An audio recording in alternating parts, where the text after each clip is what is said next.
मातेश्वरी रोजगार सेंटर, चुंगी नाका, कुचामन सिटी।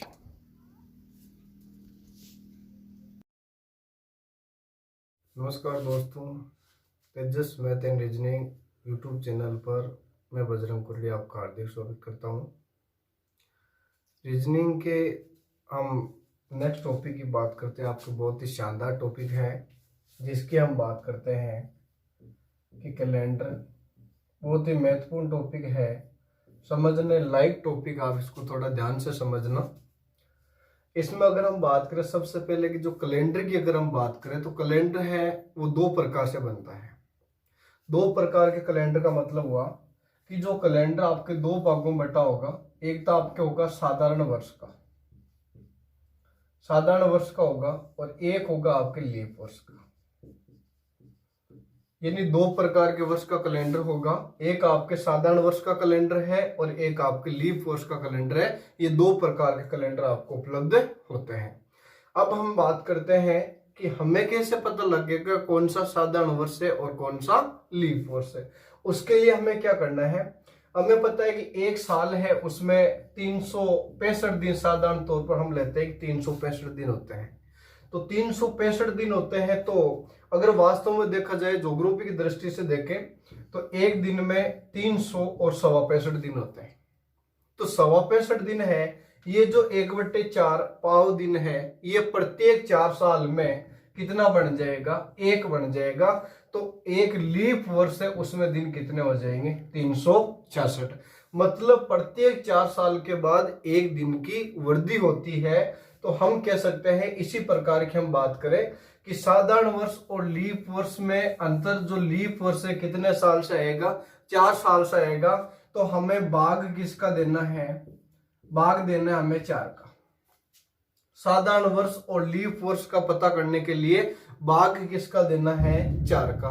अब बात आती है 4 का भाग देते हैं। अगर 4 का भाग पूरी बार जाता है तो वो कौन सा वर्ष कहलाएगा, लीप वर्ष कहलाएगा। और अगर 4 का भाग पूरी बार नहीं जाता है तो वो कौन सा वर्ष कहलाएगा, साधारण वर्ष कहलाएगा। यानी हम कह सकते हैं कि इसमें 1 नंबर पॉइंट की अगर हम बात करें तो 4 का भाग पूरी बार नहीं जाता। और इसमें हम बात कर देंगे कि 4 का भाग पूरी बार जाता है। यानी 4 का भाग पूरी बार नहीं जाता तो वो कौन सा वर्ष कहलाएगा, साधारण वर्ष कहलाएगा।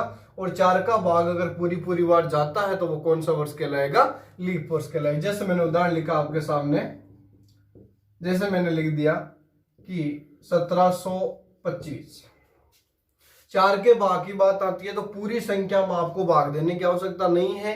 थोड़ा सा आपको याद रखना है कि 4 का अगर भाग लगाना है तो लास्ट वाले 2 अंकों में लगा दो। इकाई और दाई के अंक, मतलब लास्ट वाले 2 अंक में भाग लगा दो। अगर लास्ट वाले 2 अंक में 4 का भाग जा रहा है तो पूरे वर्ष में 4 का भाग जाएगा, अन्यथा 4 का भाग नहीं जाएगा। तो 25 की अगर हम बात करें तो 4 छक्का 24 होगा, 1 शेष पर बच रहा है। मतलब इसमें 4 का भाग पूरी बार नहीं जा रहा है। तो 4 का भाग अगर पूरी बार नहीं जा रहा है तो वो आपके कौन सा वर्ष कहलाएगा, साधारण वर्ष कहलाएगा। जैसे मैंने लिखा 1534। अगर हम बात करें लास्ट वाले 2 अंकों की तो लास्ट वाले 2 अंक क्या है, 34। तो 34 है, 4 × 32 होगा। कितना शेषफल बच रहा है, 2 शेषफल बच रहा है। मतलब 34 में भी 4 का भाग पूरी बार नहीं जा रहा है। तो ये आपके कौन सा वर्ष कहलाएगा, साधारण वर्ष कहलाएगा। अब हम बात करें लीप वर्ष की, कि लीप वर्ष कौन सा होगा। तो लीप वर्ष के लिए जैसे मैंने लिखा 1524, यानी लास्ट वाले 2 अंक क्या है, 24 है, और 4 का भाग 4 छक्के 24 6 बार जा रहा है। तो 1524 में 4 का भाग पूरी बार जा रहा है। ये आपके कौन सा वर्ष कहलाएगा, लीप वर्ष कहलाएगा। जैसे मैंने लिखा 1344। देखो लास्ट वाले 2 अंक क्या है, 44 है, और 44 में 4 का भाग 11 बार जा रहा है, पूरी बार जा रहा है। तो ये आपके कौन सा वर्ष कहलाएगा, लीप वर्ष कहलाएगा। यानी हम कह सकते हैं कि अगर 4 का भाग पूरी बार जाता है तो वो कौन सा होगा, लीप वर्ष होगा, और नहीं जाता है तो वो कौन सा होगा, साधारण वर्ष होगा। अब इसी प्रकार के वर्ष के बाद हम बात करते हैं शताब्दी की। जैसे मैंने शताब्दी वही पोजीशन है कि वर्ष के लिए भाग किसका दिया था, हमने 4 का भाग दिया था। और शताब्दी का मतलब कितने वर्ष होते हैं, 100 वर्ष होते हैं। यानी जीरो कितना आ रहा है, 2 जीरो आ रहे हैं कि अगर लास्ट में 2 जीरो है तो वो शताब्दी कहलाएगी, और उस शताब्दी के लिए इसमें भी 2 जीरो लगा दो। यानी कहने का मतलब ये हुआ कि वर्ष का पता करने के लिए 4 का भाग दिया जाता है और शताब्दी का पता करने के लिए 400 का भाग दिया जाता है। तो कोई भी शताब्दी, साधारण शताब्दी या लीप शताब्दी, उसका अगर हमें पता करना है तो भाग किसका देना पड़ेगा, 400 का। अब हम बात करते हैं, जैसे उदाहरण ले लिया कि 1500 लास्ट वाले 2 जीरो है। अगर 4 से भाजकता का नियम था कि 4 का भाग इसमें जा रहा है, लेकिन ध्यान देना कि 1500 है, लास्ट में 2 जीरो है, तो यह शताब्दी होगी और शताब्दी में आपको भाग किसका देना है, 400 का। तो इसमें 400 का भाग दोगे तो 2 जीरो से 2 जीरो कटेगा और 4 का भाग 15 में पूरी बार नहीं जा रहा है। और जैसे हमने उदाहरण लिख दिया कि 2700, लास्ट वाले 2 जीरो से 2 जीरो कट जाएगा। अब 27 में 4 का भाग जा रहा है क्या, नहीं जा रहा है। तो 27 में 4 का भाग पूरी बार नहीं जा रहा, तो हम कह देंगे ये दोनों जो शताब्दी वो कौन सी शताब्दी कहलाएगी, साधारण शताब्दी कहलाएगी। अब हम बात करें कि लीप शताब्दी का उदाहरण क्या हो सकता है। जैसे मैंने लिखा 1600, लास्ट वाले 2 जीरो कट जाएंगे, 4 का भाग 16 में 4 बार पूरी बार जा रहा है, तो ये आपके कौन सी शताब्दी कहलाएगी, लीप शताब्दी कहलाएगी। जैसे मैंने लिख दिया 2000। अब आप ये मत बोलना इसमें 3 जीरो आ गई है, ये क्या हो गई, ये भी शताब्दी है, लास्ट में 2 जीरो है, तो 2 जीरो है तो ये आपके 2 जीरो है, जैसे जैसे रह जाएंगे, 2 जीरो से 2 जीरो कट जाएंगे, और जो 20 है इस 20 में 4 का भाग आपके पूरी बार जाएगा। तो ये आपके हो गया साधारण वर्ष और साधारण शताब्दी, लीप वर्ष और लीप शताब्दी। यहां से सीधा क्वेश्चन अगर आपके पूछा जाएगा तो यही क्वेश्चन बनेगा कि निम्न में से कौन सा साधारण वर्ष है या निम्न में से कौन सा लीप वर्ष है। अब वो वर्ष भी हो सकता है और शताब्दी भी हो सकता है। इसके बाद हम बात करें कि साधारण वर्ष में जो फरवरी है, ये फरवरी कितने दिन की होगी, 28 दिन की होगी। और लीप वर्ष में जो आपके पास फरवरी है, ये फरवरी कितने दिन की होगी, 29 दिन की। यानी जो 29 फरवरी है ये आपके 4 साल में एक बार आती है। अब हम बात करें नेक्स्ट की कि अगर दिन की बात करें तो आपको पहले भी बता दिया कि साधारण वर्ष में दिन कितने होते हैं, 365 होते हैं। और जो लीप वर्ष है इसमें आपके दिन कितने होते हैं, 366 होते हैं। अब हम बात करें इसमें सप्ताह कितना होगा और दिन कितने बचेंगे, तो इसमें आपको सप्ताह ज्ञात करना है। 365 में आप 7 का भाग दे दो तो ये होगा आपके 7 में 35, एक बचेगा 15, 7 दूनी 14, और ये कितना बच जाएगा, 1। तो 1 बच गया, तो सप्ताह कितना आ रहा है, 52 सप्ताह आ रहा है। अब 65 कितना बच रहा था, 1 बच रहा था, तो 66 हो जाएगा। तो यहाँ पर कितना बन जाएगा, ये हो जाएगा आपके 16 हो जाएगा, यहाँ पर 66 होगा, और यहाँ पर कितना बच जाएगा, 2 बच जाएगा। यानी साधारण वर्ष और लीप वर्ष में 52 सप्ताह होते हैं। साधारण वर्ष में 1 दिन शेष बचता है और लीप वर्ष में 2 दिन शेष बचते हैं। यानी इसको हम कह सकते हैं कि ये आपके क्या बनेगा कि 52 हो जाएगा सप्ताह और प्लस 1 दिन शेष बचेगा, और ये क्या हो जाएगा, इसमें आपके बन जाएगा, ये आपके हो जाएगा 53 हो जाएगा सप्ताह, और इसमें 1 दिन आपके शेष से बचेगा। अब हम बात करें कि साधारण शताब्दी का या साधारण वर्ष का प्रथम दिन और अंतिम दिन की अगर बात करें तो क्या होगा कि साधारण वर्ष और लीप वर्ष में प्रथम दिन और अंतिम दिन का किस प्रकार क्वेश्चन बनता है कि प्रथम दिन है, उस प्रथम दिन के बराबर क्या होगा, अंतिम दिन होगा। कौन से वर्ष में, साधारण वर्ष में। यानी साधारण वर्ष का प्रथम दिन और अंतिम दिन बराबर होगा, ये आपके बन जाएगा, यहाँ पे 52 सप्ताह है,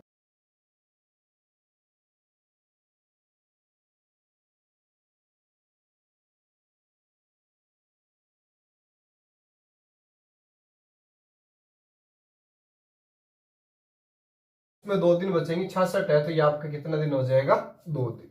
यानी साधारण वर्ष में 52 सप्ताह और 1 दिन होगा, और लीप वर्ष में कितना हो जाएगा, 52 सप्ताह और 2 दिन इसमें शेष बचेंगे। प्रथम दिन मतलब 1 जनवरी, अंतिम दिन का मतलब हो गया 31 दिसंबर। यानी किसी भी साधारण वर्ष का प्रथम दिन और अंतिम दिन क्या होता है, समान होता है।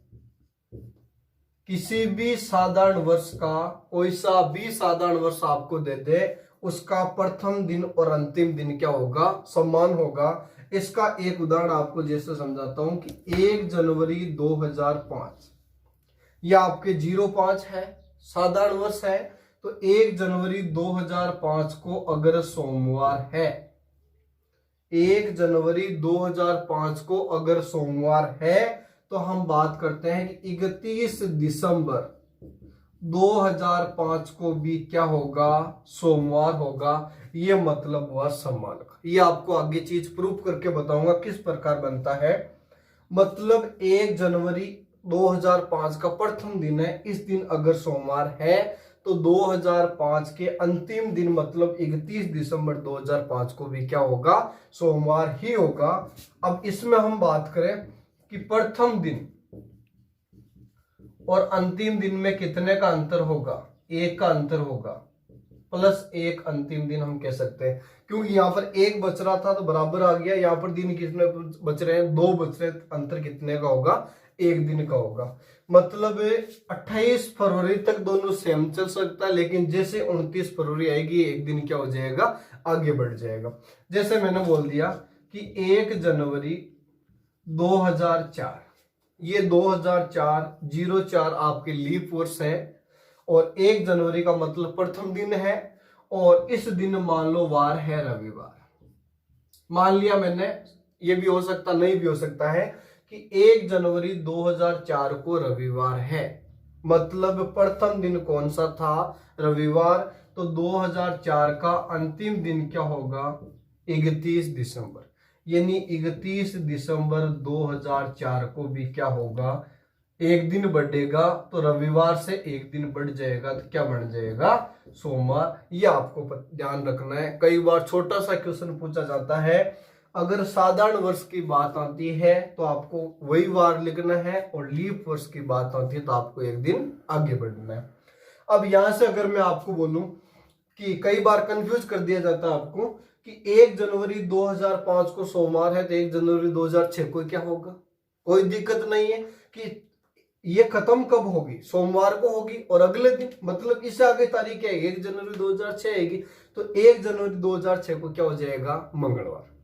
1 जनवरी 2006 को मंगलवार है तो 1 जनवरी 2007 को क्या होगा, बुधवार होगा। 1 जनवरी 2008 को क्या होगा, बुधवार ही होगा, ध्यान रखना, सॉरी गुरुवार होगा, ये चीज ध्यान रखना, एक ही दिन बढ़ेगा। लेकिन अगर मैं आपको बोल दूं 1 जनवरी 2009 को क्या होगा, इस चीज को थोड़ा सा समझना कि 1 जनवरी 2005 को वार क्या है, सोमवार, तो 1 जनवरी 2006 को क्या होगा, मंगलवार होगा। 1 जनवरी 2007 को क्या होगा, बुधवार होगा। एक एक दिन आगे बढ़ जाएगा जब तक लीप वर्ष नहीं आता है। 1 जनवरी 2008 को क्या होगा, गुरुवार होगा, न कि शुक्रवार, ध्यान रखना।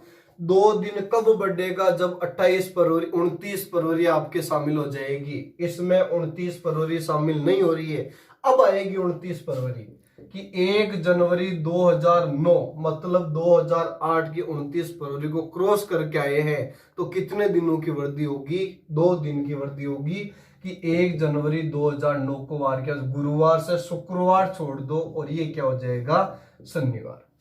मतलब यहां पर थोड़ा सा ध्यान रखना है आपको कि जब 2 दिन की बात, जब 29 फरवरी को क्रॉस कर देते हैं तो आपको नए साल में प्रवेश के लिए 2 दिन आगे बढ़ना पड़ेगा। बाकी कोई दिक्कत नहीं है, जैसे ही नई साल आएगी, अगली साल की बात करें कितने दिन आगे बढ़ना है, 1 दिन आगे बढ़ना है। तो ये था आपके कि साधारण वर्ष और लीप वर्ष का पता करना कि किस प्रकार साधारण वर्ष होगा और किस प्रकार लीप वर्ष होगा। अब यहां से हम बात करें कि एक आपके कैलेंडर आता है कि समान कैलेंडर की बात करें, किस प्रकार कैलेंडर समान होगा। कि आपको वर्ष बोल दिया, जैसे अभी चल रहा है कि 2020, तो आपको बोल दिया कि 2020 का जो कैलेंडर है इसका हम पुनः प्रयोग कब कर सकते हैं, इसकी हम बात करेंगे। कि किस प्रकार हम ज्ञात कर सकते हैं कि कौन सा होगा, किस प्रकार बनेगा। नेवी, एयरफोर्स व आर्मी को समर्पित आवासीय संस्थान डिप्टी ऑफिस के पास कुचामन सिटी। अब हम बात करते हैं कि कोई भी वर्ष दे रखा है उसके समान कैलेंडर आप किस प्रकार पता करें। जैसे अभी हमने बोल दिया कि 2020 का कैलेंडर, इसका हम पुनः प्रयोग कब कर सकते हैं। इस प्रकार की संख्या आपको ध्यान देना है। जैसे मैंने लिखा कि एक नोट आप याद रखना, पहले आपको नोट लिखवा देता हूं। सबसे पहले हम नोट की बात करते हैं कि साधारण वर्ष में क्या हमें करना है। अगर जो वर्ष आपको दे रखा है वो अगर आपके साधारण वर्ष है तो आपको क्या करना है कि पहली बात तो साधारण वर्ष होना चाहिए। अब हमें पहली बात क्या ध्यान रखना है कि तुरंत पहले अगर साधारण वर्ष आ रहा है, अगर तुरंत पहले साधारण वर्ष आ रहा है, जो भी आपको वर्ष दिया गया है उसे तुरंत पहले अगर साधारण वर्ष आ रहा है, और दूसरी बात क्या है कि तुरंत पहले लीप वर्ष आ रहा है। ये दो बात आपको ध्यान रखना है अगर आपको दिया गया वर्ष साधारण वर्ष है तो। अब क्या करना है, अगर तुरंत पहले साधारण वर्ष आ रहा है तो उसमें आपको कितने जोड़ने हैं, 11। अगर तुरंत पहले साधारण वर्ष आ रहा है तो उसमें आपको कितने जोड़ने हैं, 11 जोड़ने हैं। अगर तुरंत पहले लीप वर्ष आ रहा है तो उसमें आपको कितना जोड़ना है, 6 जोड़ना है। ये चीज ध्यान रखना दोनों। अब हम बात करें, जैसे एक उदाहरण मैंने ले लिया कि 2005 के समान कैलेंडर आपको पता करना है। 2005 के समान कैलेंडर की अगर हम बात करें तो क्या बनेगा कि 2005, ये देखो साधारण वर्ष हो तो 2005 एक साधारण वर्ष है। अब हमें क्या करना है, तुरंत पूर्व मतलब इससे पहले कौन सा वर्ष आता है, इससे पहले कौन सा वर्ष आएगा, 2004। कौन सा वर्ष आएगा, 2004।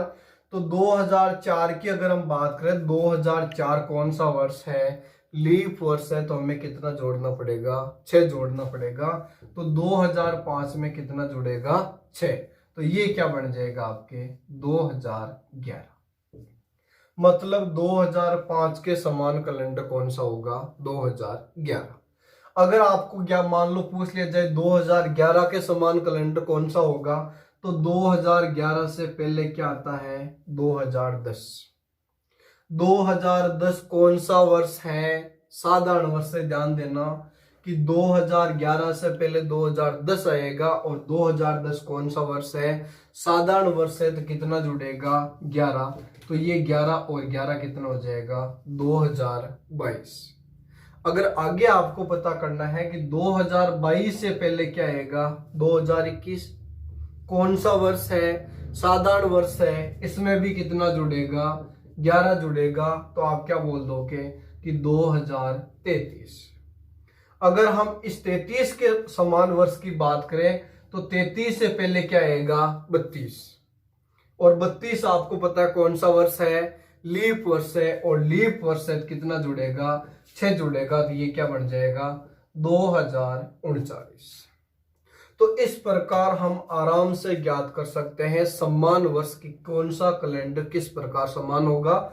और समान का मतलब ये हुआ कि अगर 5 जनवरी 2005 को सोमवार है तो 5 जनवरी 2011 को भी सोमवार होगा, 5 जनवरी 2022 को भी सोमवार होगा, 5 जनवरी 2033 को भी समान होगा, और 5 जनवरी 2039 को भी समान होगा। ये मतलब और समान कैलेंडर। इस प्रकार का क्वेश्चन आपको प्रूव करके बताऊंगा किस प्रकार आपको ज्ञात करना है। एक उदाहरण जैसे मैंने और ले लिया कि मान लो ये आपको वर्ष दे रखा है 2027। तो 2027 की अगर हम बात करें तो 27 से पहले क्या आता है, 2026। कौन सा वर्ष है, साधारण वर्ष है, और साधारण वर्ष है तो इसमें आपके कितना जुड़ेगा, 11 जुड़ेगा। तो ये आपके बन जाएगा 2038। आगे की बात करें कि 38 से पहले क्या आता है, 37 आता है, और 37 कौन सा वर्ष है, साधारण वर्ष है, तो इसमें भी कितना जुड़ेगा, 11 जुड़ेगा तो ये आपके क्या बन जाएगा 2049। कितना बन जाएगा 2049। अब 2049 से पहले क्या आता है 48 आता है, और 48 कौन सा वर्ष है लीप वर्ष है, तो आपको कितना जोड़ना पड़ेगा 6। तो 49 और 6 कितना हो जाएगा 2055। मतलब 2049 के समान वर्ष कौन सा होगा 2055। इस प्रकार हम आगे स्टेप टू स्टेप आराम से निकाल सकते हैं। एक चीज अगर आपको समझ में आ गया तो आप आराम से कर सकते। अगर कितने भी पूछे जाए, जैसे मैंने आपको क्वेश्चन बोल दिया 2027 के समान 5 आगे और भी आपको वर्ष ज्ञात करना है, तो इस प्रकार के वर्ष ज्ञात करने के लिए आपको क्या करना पड़ेगा कि कौन सा आ रहा है कि 2 बार 11, फिर आपके कोई दिक्कत नहीं, क्योंकि अगर 1 बार 11 आता हो सकता है वापस 6 भी आ जाए 11 भी आ जाए। मान लो ये दिया होता 11 एक ही बार आता, और ये दिया 11 कितनी बार आ रहा है 2 बार आ रहा है। यानी कन्फर्म होने के बाद कि 11 कितनी बार, अब यहां पर कन्फर्म हो गया 2 बार 11 6, वापस 2 बार 11 6, वापस 2 बार 11 6। अगर 11 एक बार आ रहा, पहले आपको ये क्रम पता करना है कि 2 बार 11 1 बार 6 आ गया, फिर कोई दिक्कत नहीं है, कंटिन्यू आप आगे बढ़ते जाओ। कुछ भी पीछे वाला वर्ष देखने की आवश्यकता नहीं है कि जो भी वर्ष दे रखा है 11 जोड़ दो 11 जोड़ दो 6 जोड़ दो 11 जोड़ो 11 जोड़ो 6 जोड़ो। मतलब क्रम बनने के बाद 2 बार आपको 11 जोड़ना है और 1 बार आपको 6 जोड़ना है। अगर 6 जोड़ दिया फिर कंटिन्यू आप 2 बार 11 जोड़ दो, वापस 6 जोड़ दो, वापस 2 बार 11 जोड़ दो, वापस 6 दो, कोई दिक्कत नहीं आएगी। इस प्रकार की उसने ये चीज आपको प्रूव करके बताऊंगा वास्तव में होता है या नहीं होता है। ये तो बात है हमारे साधारण वर्ष की। देखो इसमें जो वर्ष दिया गया था तुरंत पहले आपके जो लीप वर्ष था हमने 6 जोड़ दिया, अब 2 बार 11 11 हो गया। और ये आपके तुरंत पहले कौन सा था साधारण वर्ष था, हमने कितना जोड़ दिया 11 जोड़ दिया। अब हम बात करते हैं कि मान लो अगर जो वर्ष आपको दिया गया है वो वर्ष अगर आपके लीप वर्ष है तो उसमें हमें क्या करना है।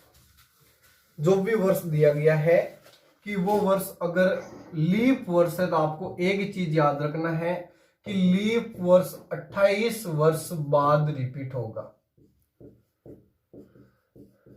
28 वर्ष से रिपीट होगा, मतलब जो भी लीप वर्ष होगा वो वापस कितने साल बाद आएगा 28 साल बाद आएगा। जैसे मैं आपको बोल दूं कि 2004 के समान वर्ष कौन सा होगा, तो पहली बात आपको ध्यान देना है कि 2004 कौन सा वर्ष है लीप वर्ष है, और इस लीप वर्ष के लिए आपको कितना जोड़ना है 28। आगे का है तो 28 जोड़ दो, पीछे का तो 28 से घटा दो, ये चीज आपको ध्यान रखना है। तो इसमें अगर हम 28 जोड़े तो ये 28 जोड़ेगा क्या बन जाएगा 2032। अगर इसके समान आगे आपको और पता करना है इसमें 28 और जोड़ दो तो ये आपकी क्या हो जाएगा कि 2060। लेकिन ध्यान रखना कि लीप वर्ष के समान लीप वर्ष ही आएगा और साधारण वर्ष के समान साधारण वर्ष ही आएगा। कभी भी लीप वर्ष और साधारण वर्ष एक दूसरे के समान नहीं होंगे। क्यों नहीं होंगे? क्योंकि लीप वर्ष में आपके 29 फरवरी आती है लेकिन साधारण वर्ष में 29 फरवरी नहीं आती है। तो ये दो प्रकार का हमने साधारण वर्ष और लीप वर्ष का पता किया, किस प्रकार समान वर्ष ज्ञात करते हैं। और अब आपको नेक्स्ट वीडियो में जल्दी बताया जाएगा कि कोई भी तारीख आपको दे रखी है उस तारीख का वार किस प्रकार निकाले। तब तक इसको ध्यान से देखें। आपको डिस्क्रिप्शन में क्वेश्चन मिलेंगे, उन क्वेश्चनों का जवाब आप जरूर दें, कमेंट बॉक्स में लिख के